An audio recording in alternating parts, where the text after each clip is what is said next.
নমস্কাৰ প্ৰিয় সুহৃদসকল, বৰ্তমান ভালেই বাৰু। আপোনালোকৰ ভালেই কামনা কৰিলোঁ, সকলো কুশলে থাকক। আজি মুছলমান ধৰ্মাৱলম্বীসকলৰ ঈদ বকৰীদ বুলি ক'বলৈ আচলতে বেয়া পাওঁ, ঈদ বুলি ক'লে আপত্তি নাই, কাৰণ ঈদ মানে এটা বিহু, এটা আনন্দৰ উৎসৱ বুলি মানো। কিন্তু বকৰীদ বুলি ক'লেই সেই বিতৰ্কৰ মাজলৈ যায় আৰু তাক আমি পোনছাতেই স্বীকাৰ নকৰোঁ। যি ধৰ্মৰেই নহওক কিয়, হিন্দু, মুছলমান, খ্ৰীষ্টিয়ান, শিখ, ইছাই, বৌদ্ধ, জৈন, যিয়েই নহওক, যি ধৰ্মৰ মানুহেই ধৰ্মৰ গইনা লৈ জীৱ হত্যা পালন কৰে, সেই ধৰ্মক মই কোনো কাৰণতে সমৰ্থন নকৰোঁ। গতিকে মই এই তেওঁলোকৰ যিটো আনন্দময় বিহু উৎসৱ, বকৰীদ বুলি নকৈ কেৱল ঈদ বুলিয়েই কৈছোঁ। গতিকে সকলো ইছলাম ধৰ্মী লোকসকললৈ ঈদৰ শুভেচ্ছা জ্ঞাপন কৰিলোঁ। ৰাইজসকল, আজি মোৰ কথাৰ টপিক অন্য এটা। আপোনালোকক মই জনাই আহিছোঁ যে মই বাংগালোৰ, কৰ্ণাটকাত আছোঁ। এটা এপাৰ্টমেণ্টত আমি আমাৰ ছিকিউৰিটি ফ'ৰ্চৰ মই ইনচাৰ্জ হিচাপে ইয়াত যোৱা 2 বছৰৰ পৰা কাম কৰি আছোঁ। গতিকে এই এপাৰ্টমেণ্টটোত কেৱল ইয়াৰ স্থানীয় লোকেই নাই, কেৱল কানাডা লোকেই নাই। ইয়াত মালায়ালাম আছে, তেলেগু আছে, তামিল আছে, ইয়াত UP, মহাৰাষ্ট্ৰ, বঙালী, অসমীয়া মানুহো আছে, বিহাৰী মানুহ আছে, মাৰোৱাৰী মানুহ আছে, সেই মানুহ আছে। ইয়াতে ধৰ্মৰ ভিত্তিত যদি চাবলৈ যাওঁ, হিন্দু, মুছলিম, খ্ৰীষ্টিয়ান আৰু চকুত পৰা নাই, কাৰণ বাকীবোৰ হিন্দুৰ সনাতনৰ ভিতৰতেই পৰে, জৈন, বৌদ্ধ, এই সকলো। যি কি নহওক, আমি মনুষ্য সকলোৰে জীৱনৰ যদি অনুষ্ঠানবোৰ যদি নাথাকে, মানে যিবোৰ উৎসৱসমূহ যদি নাথাকে, তেতিয়া জীৱনৰ অৰ্থই নাথাকে। গতিকে প্ৰত্যেক ধৰ্মীয় জাতি লোকৰেই কিছু আনন্দ উৎসৱ আছে। গতিকে মই ক'ব আহিছোঁ, আমাৰ হিন্দু সনাতনসকলৰ কি কি উৎসৱ আছে তাৰ বিষয়ে বাৰু নকওঁৱেই। বিষয়টো হ'ল আজি ঈদত প্ৰতি বছৰেই দিয়ে। এইবাৰো ইয়াৰে বাসিন্দা এঘৰ ইছলাম ধৰ্মী লোকে এটা সুন্দৰ ষ্টীলৰ পাত্ৰত তেওঁলোকে চিঔ নে চিমৌৱা নে কি কয়, আমি ক্ষীৰ বুলিয়ে কওঁ, আৰু ধুনীয়াকৈ বনাই পেলাই লৈ আহিছে আৰু আমাক কেবিনতে দিছেহি। কৈছে তোমালোক সকলোৱে খাবা, ঢেৰ দিছে, সুন্দৰকৈ বনাইছে। তাকে এতিয়া প্ৰশ্ন হ'ল, ইয়াতে কোনোবা এজনে নাই খোৱা, কোনোবা এজনে খাইছে। ইয়াৰ ওপৰত ভুল শুদ্ধৰ ওপৰত মই মোৰ মনৰ বক্তব্য, মই খালোঁ নে নাই, কিয় খালোঁ আৰু খাব নালাগিছিল নেকি, ইয়াৰ বিষয়ে অকণমান মোৰ মনৰ বতৰা আগবঢ়াব খুজিছোঁ। চাওক, ইয়াত যেতিয়া খ্ৰীষ্টিয়ান মানুহৰ তেওঁলোকৰ সেইটো ডাঙৰটো কি আহে, এইটো 25 ডিচেম্বৰত কি আহে খ্ৰীষ্টিয়ানৰ, লিজা? খ্ৰীষ্টমাছ আহে। তেতিয়া তেওঁলোকে বিশেষকৈ মিঠাই জাতীয় বস্তু দোকানৰ পৰা আনে আৰু সেইসমূহে দিয়েহি। আৰু মুছলমানসকলৰ যেতিয়া ঈদ আহে, তেওঁলোকৰ আচলতে বিশেষকৈ যিটো বৰ পিয়ৰ বস্তু, তেওঁলোকৰ এইটো কি বুলি কয় লিজা? লিজা ঐ, এইটো কি বুলি কয়? চেৱৈ বুলি কয় বোলে, আমি আৰু ক্ষীৰ বুলিয়ে কওঁ। গতিকে তেওঁলোকৰ খুব ফেভৰেট এইটো। চ' চেৱৈ আনি তেওঁলোকে দিলেহি। এতিয়া কথা হ'ল, খাম নে নাখাম? মই হ'লোঁ অসমীয়া, মই সনাতন বৈষ্ণৱী সেৱক হওঁ, মই একশৰণীয়া হওঁ। আমি এতিয়া মুছলমান ধৰ্মীয় লোকে সশ্ৰদ্ধাৰে আনি দিয়া এই চেৱৈ ইয়ানেকি ক্ষীৰ খাব পাৰি নে নোৱাৰি? খাম নে নাখাম? এতিয়া কথা হ'ল, আমাৰ সহকৰ্মী লিজা বাইদেৱে নেখালে, কিন্তু তেওঁ সকলোকে বিলাই দিছে। কিয় নাখালা বুলি সোধোতে কৈছে, মোৰ মনে নধৰিলে আৰু নাখালোঁ। কিন্তু এনেকুৱা নহয় যে তেওঁ নাখায়, ঠিক আছে। বাকী মই খালোঁ। আপোনালোকে কেনেধৰণেৰে আপোনালোকৰ মনৰ সিদ্ধান্ত দিয়ে মোলৈ নিসংকোচে আগবঢ়াব। মই অসমীয়া, মই মহাপুৰুষীয়া, মই একশৰণীয়া, মই বৈষ্ণৱী। অথচ আজি মুছলমানৰ ঈদৰ সৌভাগ্যখনত তেওঁলোকে ক্ষীৰ আনি সসন্মানেৰে আনি আমাক দিছে আৰু আমি গ্ৰহণ কৰিছোঁ। এয়া ক্ষীৰ ইতিমধ্যে মই খাইছোঁৱেই।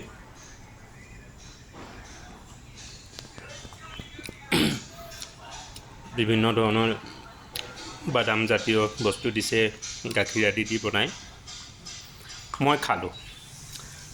এতিয়া মই কিয় খালোঁ তাৰ সাৰাংশটো মই দিব ওলাইছোঁ। চাওক, প্ৰকৃততে যিসকল আমি আমাৰ মহাপুৰুষীয়া ধৰ্মত দেখিছোঁ, একশৰণীয়া বৈষ্ণৱী ভকত দেখিছোঁ, অশৰণীয়া হাতে খোৱা নহয়। যিহেতু অশৰণীয়া হাতে খোৱা নহয়, গতিকে মুছলমানৰ হাতে কিংবা খ্ৰীষ্টিয়ানৰ হাতে খোৱা কোনো কাৰণেই থাকিব নোৱাৰে। দ্বিতীয় কথা, অন্য মানে একশৰণ যাৰ নাই, যেনে মই আমাৰ সহকৰ্মীগৰাকীক ক'লোঁ, আচলতে মই তোমাৰ হাতেও খাব নালাগে, কাৰণ তুমি বহুশৰণী আৰু মই একশৰণীয়া, গতিকে তোমাৰ হাতেও খাব নালাগে। আৰু বিধৰ্মীহঁতজনেতো খাব নালাগে। তেন্তে মই কিয় খালোঁ? কি মোৰ লোভ লাগিল? মই লোভ সম্বৰণ কৰিব নোৱাৰিলোঁ? নহয়, আচলতে মোৰ মনৰ বিচাৰটো এনেকুৱাহে, ক'ৰবাত ভুল হৈছে নেকি আপোনালোকে ক'বচোন। মুছলমানক মই বেয়া পাওঁ, কেইটামান বেলেগ পাৰ্ট আছে, কিন্তু সশ্ৰদ্ধাৰে, মৰমেৰে, আদৰেৰে মোৰ ভোগ্য দ্ৰব্য যেতিয়া তেওঁলোকে আনি দিছে, সেই দ্ৰব্য, মোৰ আহাৰ গ্ৰহণ, দ্ৰব্য গ্ৰহণ কৰাৰ যিটো মেথড, সেই মেথডত মানে মই মোৰ ঈশ্বৰক অৰ্পণ কৰি মোৰ এই ভোগ্য দ্ৰব্য মই গ্ৰহণ কৰিছোঁ। নিশ্চয় ইয়াত কাৰো মানে বিষম যুক্তি আহিব নোৱাৰে। এইটোও সত্য কথা, শ্ৰদ্ধাযুক্তে যদি কোনোৱে আপোনাৰ ভোগ্য দ্ৰব্য যদি দিছে, অহংকাৰ শূন্য হৈ প্ৰেম শ্ৰদ্ধাৰে যদি দিছে, সেয়া গ্ৰহণ কৰিব লাগে। উদাহৰণ আচলতে বহু ধৰণৰ পোৱা যায় শাস্ত্ৰসমূহত। ভগৱান ৰামে চাবৰি তেওঁৰ সেৱিকা, তেওঁ খাই দিয়া জোঠা বগৰী ফলো তেওঁ খাইছিলে, যিটো লক্ষ্মণে ঘৃণ কৰোৱা দেখাইছে, কিন্তু ৰামে খাইছিলে, কাৰণ ৰামক কিমান ভাল পায়, গতিকে সেই প্ৰেমক তেওঁ সন্মান দি তেওঁ জোঠা ফলকে খাইছিলে। আনফালে আকৌ শ্ৰীকৃষ্ণই দুৰ্যোধনৰ, মোৰ যদি ভুল হোৱা নাই, এই কথাটো মোৰ সদায় মিষ্টেক হৈ থাকে, দুৰ্যোধনৰ ঘৰত সোণৰ থালতো তেওঁ ভোগ্য দ্ৰব্য নল'লে, কিন্তু বিদুৰৰ ঘৰত নেকি, বিদুৰৰ ঘৰত তেওঁ আহাৰ গ্ৰহণ কৰিলে। এই কাৰণেই নকৰিলে, দুৰ্যোধনেতো অহংকাৰ হৈ দিয়া নাছিল, কিয় নকৰিলে? বিদুৰৰ ঘৰত কিয় কৰিলে? দুৰ্যোধন অহংকাৰী, আৰু তেওঁ কাইলৈ অহংকাৰ কৰি গাই দিবও পাৰে, মোৰ ঘৰৰ খাই মোকে মানে সংগ দিয়া নাই বুলি। গতিকে এনেধৰণৰ বহু ধৰণৰ শাস্ত্ৰৰ জ্ঞান কথা পোৱা যায়। অৱশেষত যি নহওক, কালিলৈ যদি মোৰ বেমাৰ হয়, মই হস্পিটেলত পৰি থাকিলে, মুছলমান ডক্তৰ নাৰ্ছে আহি মোক লাৰা চোৱা পিটিকা কৰে, টিকা উলিয়াই বেজি চেলাইন দিয়ে। তাতোতকৈ ডাঙৰ কথাটো, আমাক যেতিয়া তেজৰ প্ৰয়োজন হয়, কেৱল আমি ব্লাড গ্ৰুপটোহে চাওঁ, হিন্দুৰ তেজ নে মুছলমানৰ তেজ আমি নাচাওঁ, আৰু সেই তেজকণ ল'লেহে আমাৰ জীৱন ৰক্ষা পৰে।